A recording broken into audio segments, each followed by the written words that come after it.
Ճիշտ է, որ յուրաքանչյուր մարդ իր պահապան հրեշտակը ունի։ Ինչ որ Աստվածաշնչից է, հաստատ ճիշտ է։ Եկեք նայենք, թե Աստվածաշունչը ինչ է ասում պահապան հրեշտակ ունենալու հարցի վերաբերյալ։ Հրեշտակը, որ փրկեց ինձ ամեն տեսակ չարիքներից։ Շատ պարզ է, որ Հակոբ Նահապետը այստեղ իր պահապան հրեշտակի մասին է, որ խոսում է։ Թագավորաց գրքի մեջ կարդում ենք, որ հրեշտակը Եղիային մոտեցավ եւ ասաց. «Ելիր ու կեր»։ Այս հրեշտակը այլ մեկը չէր, եթե ոչ Եղիայի պահապան հրեշտակը։ Նույն հրեշտակն էր, որ ասաց Եղիային. «Գնա նրա հետ եւ նրանցից երկյուղ մի ունեցիր»։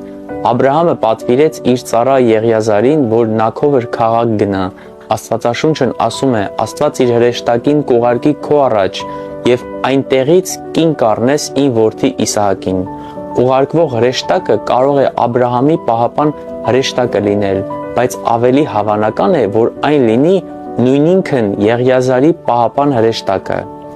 Դավիթ բացականչեց ասելով. «Տիրոջ հրեշտակների բանակն իրենից երկյուղածների շուրջն է եւ պահում է նրանց»։ Այս խոսքը ցույց չի տալիս, որ յուրաքանչյուր մարդ ունի իր պահապան հրեշտակը, որի պարտականությունն է պաշտպանել եւ ազատել Աստծո հավատարիմ զավակներին։ Դավիթ մարգարեն հրեշտակներին կոչում է Աստծո կամքը